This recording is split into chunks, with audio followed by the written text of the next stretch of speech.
Secretary Manny Bonoan, Man of the Hour. Good morning po, Secretary. Good morning, Ted. Good morning po sa ating lahat po. Kamusta po ang tulog niyo, Sec? Nakagising pa naman. Nagigising pa. Ayun ang importante. Ang aking pong kasama ay si Maricel Halili po para sa ating unang Ay, katanungan. Maricel. Good morning po. Good morning, Opo. Maricel. Good morning po sa ating listeners po. Magandang umaga po sa inyo, Secretary. Secretary, ang dami kasing na spill ni Senator Ping Lacson doon sa kanyang privilege speech. So sisimulan ko na po doon sa nabanggit ng senador na nasa 40% lamang daw po nung original budget yung talagang napupunta para doon sa mga flood control projects. Pero depende pa yan sa level ng pagiging ganid nung mga bahagi ng proyekto. Ano po ba ang impormasyon na nalalaan ninyo tungkol dito, sir? Well, I think ito yung usap-usapan ngayon. This is what we wanted to unearth actually talaga na document namin sana itong lahat na ito. No? But at the end of the day, I think we're focusing on the quality of the project that is being undertaken. Dito naman natin makikita kung paano nila ginagawa. And actually, yung mga sinasabing ghost project, actually, yun ang tinututukan namin ngayon, Maricel, dito sa, lalo-lalo na dito sa may Bulacan First Engineering District. Mm-hmm. Kasi I think, ang kuwan naman po namin tinitingnan ngayon dito, yung mga ibang feedback namin in other regions and other districts, mukhang hindi naman ganito ang sitwasyon nila eh. Mm-hmm. Well, there has been observations nga na dapat may mga inferior na gagawa, may nasira. But I think hindi ito yung mga ghost project na nakakabigla na nagkakaroon pa tayo ng mga ghost projects na ganito. Mm-mm. Pero Secretary, parang may nabanggit po kayo recently na kamakailan nyo rin lamang po nalaan itong mga problema sa flood control. Tama po ba? Tama po. Tama Opo. po. Inaamin po yung gano'n. Kasi ang part po namin naman dito, meron naman kaming monitoring platform sa lahat ng projects that are being implemented. Naka-geotag po yan, mga yan. Meron yung pictures nila before the project started, meron yung picture ongoing, meron yung picture na completed. And marami rin pa kami mga other supervision protocols aside from yung ginagawa nila sa implementing office. Meron din kami sinasagawa na QAU, ay mga audits, mga audits. At although hindi naman napupuntahan lahat ito kasi sa dami ng projects na ginagawa ng Mahigit. ng departamento. But I think ito na nga po, ang mayroon pa ring certification ng auditor na natatapos. Things like this. Opo. Pero sir, bagamat sabi nga po ninyo, kamakailan nyo lamang nalaan itong problema sa flood control. No? Gusto ko lang po kasing maunawaan yung proseso para po lang maintindihan namin bakit po hindi nakakarating sa inyo yung ganito pong mga sinasabi nating anomalya. Paano po bang nangyayari? Kung halimbawa na-approve na yung flood control project sa isang probinsya, paano po yun? Pag na-approve na po, I think within the limit of the district office or regional office, kasi na po, we have given them the full authority to implement the project. No? But they have actually to report doon sa monitoring platform namin on the status of this project. So, nandun po yung we rely, of course, dito sa central office, I would have to rely actually on the reports that coming up. And of course, meron kaming mga levels of supervision din naman. Meron yung regional director, meron yung assistant secretary, may undersecretary who is in charge of these areas. So, these are the things na dapat they should be the ones actually to field field supervision before it reaches information to me. Yun ang mga ganun po. Okay. So kumbaga there are thousands of projects that are being implemented under the budget of the department. Opo. I rely also I have to rely also on the levels of supervision that is in place. Yung mga ganun.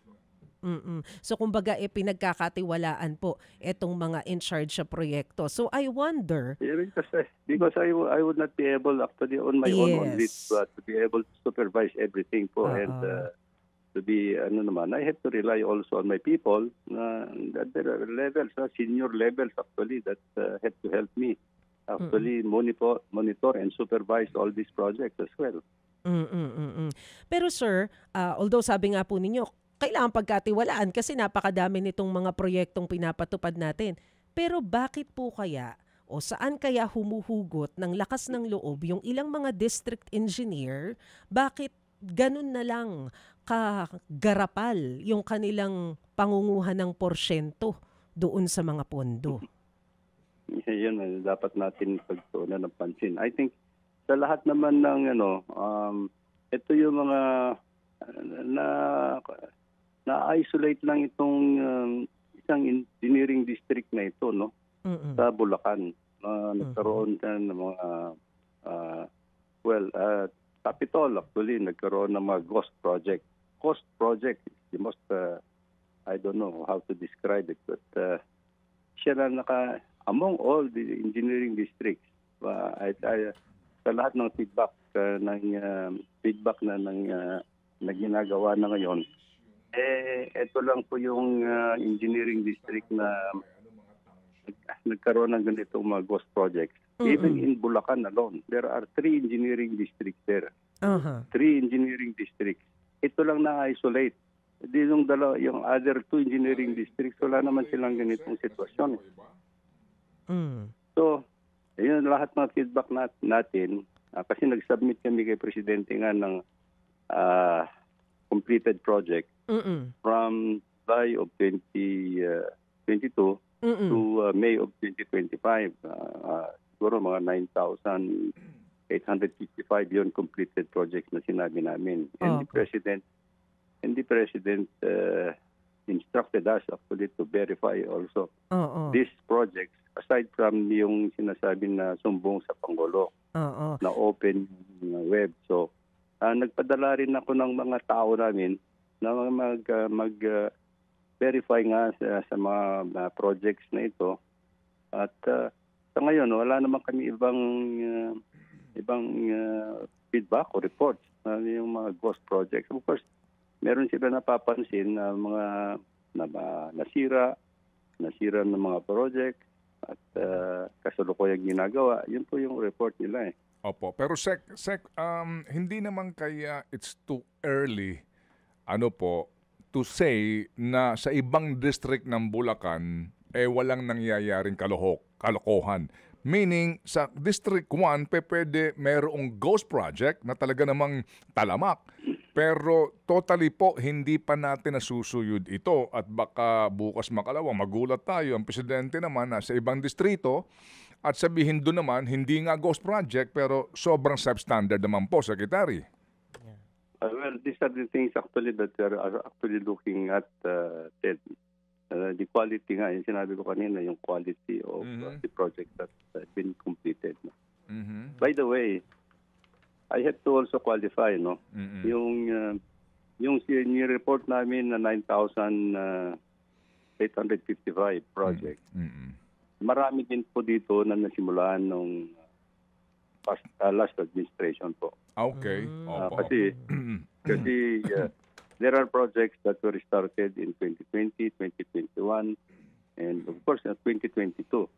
Kasi ongoing po ito because of the CAS program namin dito na dapat 2 years. 2 years po na pwedeng i-implement ng isang project. So yung reporting period kasi umabot po sila doon sinasabing up to July or 2022. Okay. We have to remember actually yung budget year ng administration nito started in 2023 po. Opo, sige. Pero marami po yung projects. This is what we are actually trying to look into also. Oh yes sir. Kung ano yung mga projects Mga projects na started in 2021, 2022 na naikot Opo. dito sa namin dito.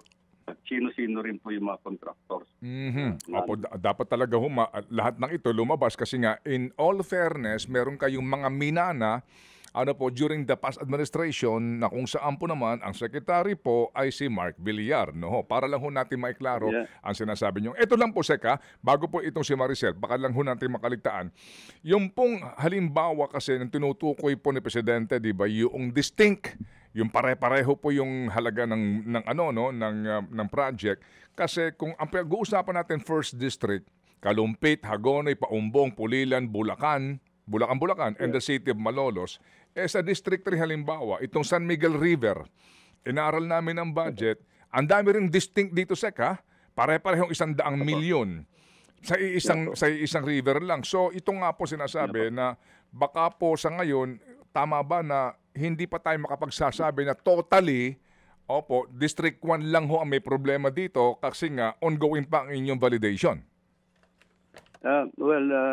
Titinan po natin yan, Ted, kasi I think what we have reported is for the past 4 years na reporting period. No?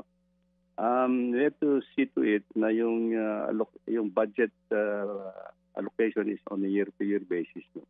Kung halimbawa, nagkaroon ka ng 100 million this year, 100 million next year, 100 million following year.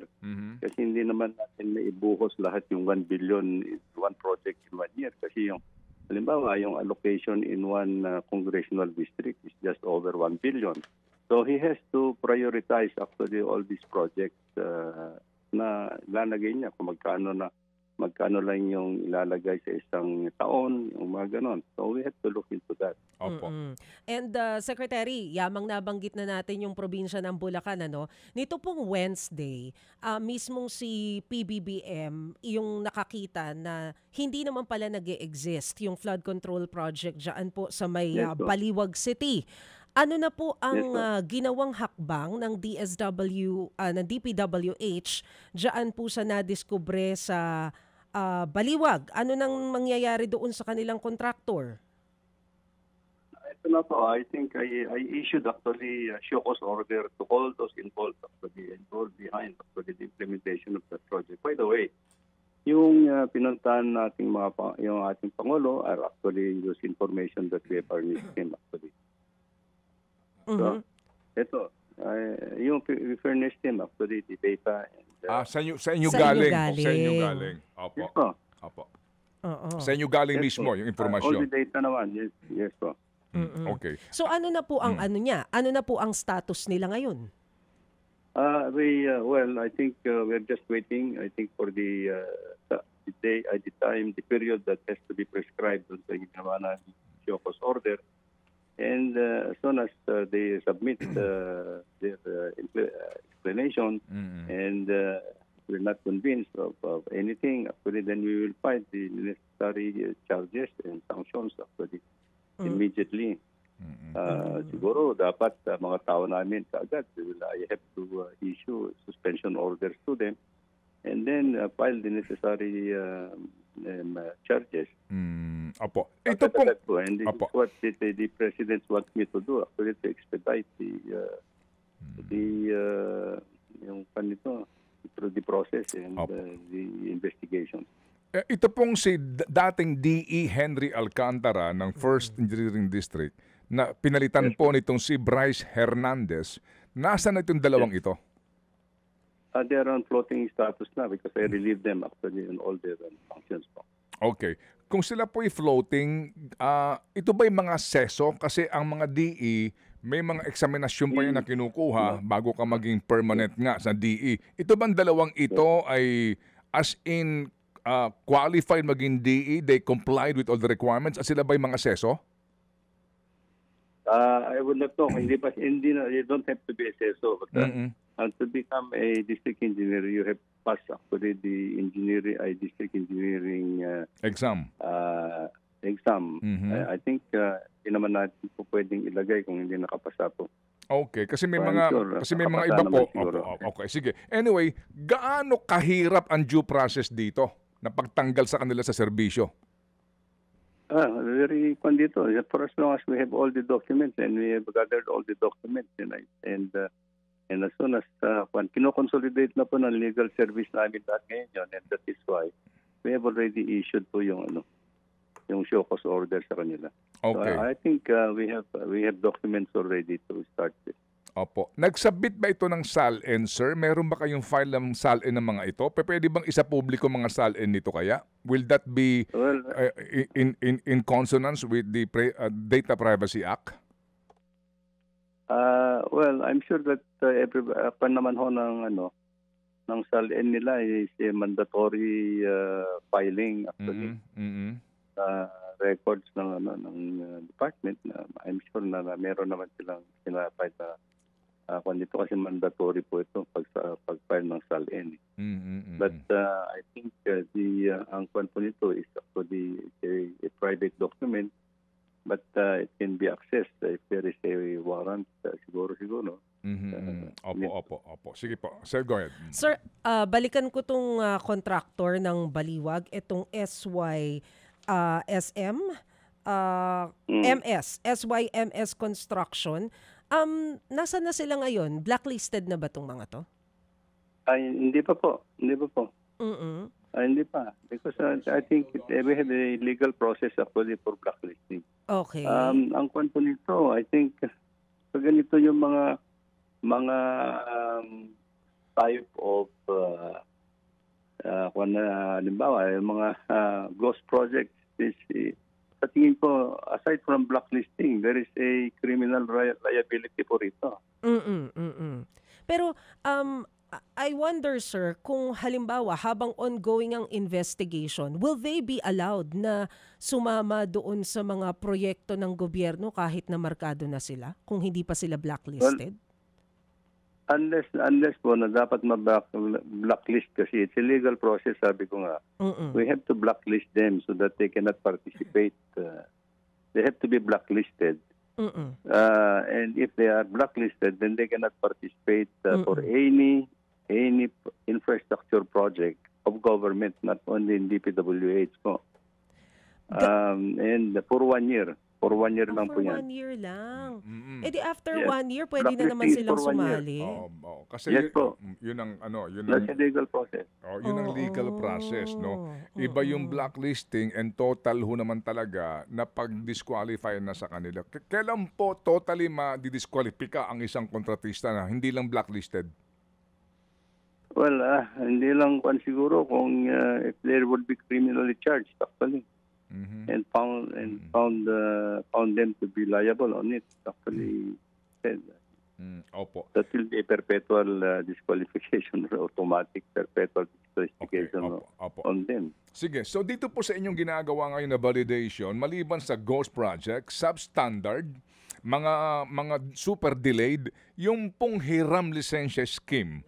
Opo, dito po, gaano po meron na ba kayong initial findings dito yung nandoon identified ng presidente top 15 pero yung iba daw doon ay nagpapahiram ng lisensya? Well, I think yung nagpapahiram ng lisensya, there is a process actually that if there is kung sino yung company that bid out, that has bid, nanalo, siyempre siyang mananagot whatever comes out of the project. Whatever comes out of the project, it's still the bidder, the winning bidder, and the one who is contracted out for that project, siya mananagot. I could also dito na yung mga ganong subcontracting is parts of the work siguro na subcontract, yung mga ganon kasi yung filing work na pwede nilang subcontract to yung maglalagay ng mga files, yung mga other work and things like this. But at the end of the day, whoever is the contractor, the contract is going to be the one responsible for everything. Okay. So halimbawa po dito yung sa Nauhan, Oriental Mindoro, SEC, no? Opo, ito na ipalabas po ni Senator Ping Lacson. Klaro daw talaga yung substandard na konstruksyon, no? May binabanggit po dito mga kumpanya. Sa ganito pong sitwasyon ngayon, ano ang agad na aksyon ng departamento po dito sa claim mismo ng gobernador at mga taga doon na pinuntahan po ng aming team sa News 5 na sadya po talagang substandard po yung gawa nito pong ilang mga proyekto po para sa pagkontrol ng daloy ho ng baha papunta po ng dagat? Whoever is actually certified actually that the project has been completed at substandard po nakita nito, they will also be liable for everything po. I think anybody, yung sa mga tauhan namin who is certified, COA who is certified or certified, and all these things, all of them actually have to be answerable actually dito po. So, Ito nga yung sinasabi nila, even last week I have asked actually the director of Region 4B to give me and to render a report, a factual report on and the status of the projects that na sinasabi po ni Governor Dolor. Opo. Sir, meron pong request yung iba na hindi ba daw dapat relieved na itong regional director muna habang nagkakaroon ng investigasyon kasi malaking impluwensya niya sa documentation at sa kaso kung siya pa rin daw ang direktor. Ito hong nababanggit din po in the Senate na pangalan po ng direktor. At tingin ko po naman, the mere fact po na nakikita yung kung may diferensya yung kahit na hindi naman niya pwede mapagtakpan na po siguro yung mga yan. I just want him to give the benefit of the doubt na yung mga ganun, sabihin lang niya sa akin, if it is going to be makita talaga that this is within his authority and responsibility, and then I think we will throw the book on him. Okay, so hindi muna siya ma-relieve muna ngayon? O, hindi muna? Opo. Okay. Opo, sige. So, Sec, ito lang po, no? Sec, na-interview namin si Congressman Arnan Panaligan, no? Kasi we were asking him sino ang responsable sa napakalaking insertion, no? Kapag kasi na total nga ito by the billions sa kanyang bayan, no? Maliit na town, etc., etc. Ang sabi niya, hindi daw siya. Tapos hindi daw din niya kilala sa Congress kung sino man. Pero sabi niya, baka DPWH ang nag-insert doon sa BICAM. Yun sa kanya nanggaling to, ha. Baka daw po DPWH ang nag-insert kasi nga nauunawaan daw ninyo ang problema nila. Yun ho bang DPWH ang kapag-insert sa BICAM? Hindi po. Hindi po. We are not part of the BICAM at all. In fact, yun po a predicament namin because of the new items that are being added on to the General Appropriations Act after it is passed the bicameral conference committee. Well, to the detriment of our core programs pati, to the detriment of our core programs. Kasi ang dami pong elaborate, ang dami pong nabawasan doon sa mga budget proposals namin. And actually napalitan po ng mga new items. Opo. Sa halip po, unang-una hindi niyo magagawa 'yon kasi wala kayong poder doon. Wala po. Not anybody in the agencies. Opo, sige. May pahuling tanong lang po si Maricel. Oo, sir. Kahapon kasi may nabanggit si former DPWH Secretary Rogelio Singson na siya raw pala nakausap para bumalik dyan sa ahensya. Pero tinanggihan niya. Are you aware of this, sir, sa naging pag-uusap between Malacanang and former Secretary Singson? I heard about it, but I have not been informed of anything from the Office of the President. Kayo po ba kailan nagkausap ni Pangulong Marcos at ano po yung nabanggit niya tungkol po sa inyong pwesto? Nagkausap kami ni Presidente po nung I think it was Wednesday. Wednesday. And in my short conversation, I think he just instructed me to hasten and the investigations of all these projects that particularly in Bulacan. That's the only instruction that I got. Oo, but with all due respect, sir, sa lahat po ng mga nangyayaring itong mga issues on flood control projects, there are calls na baka panahon na para iwanan po ninyo yung inyong pwesto sa DPWH. Ano po ang masasabi ninyo dito? Ano po ang plano ninyo? Sabi ko po, I think that's because the President has given me some additional instructions. So I leave it to the pleasure of the President. As I said, yung my tenure in Secretary is the pleasure of the President. Opo. Okay. Opo. So, serving at the pleasure nga of the appointing authority. Imparting po, Secretary, obvious naman itong ginawa ng tanggapan ng Pangulo na isumbong sa Pangulo, mukha pong noon pa po ito talaga sinimulan even before SONA, no?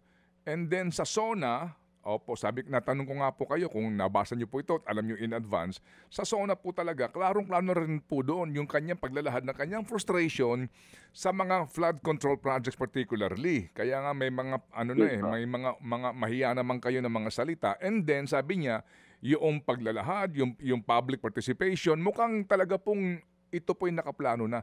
Nangangahulugan ba, Sec, na even before SONA, kayo mismo ni Presidente nagkausap na dito ng masinsinan? Yes, po. Go ahead, sir. Go ahead. Yes, po, because we've been talking actually on the impact of the budget of the department with all the new items that had been inserted in the 2025 budget. This is the biggest insertion of projects actually in the 3 years of this administration. Of course, there has been also several insertions, substantial amount din po yung nangyayari from the first budget and second budget, and this third budget is the biggest.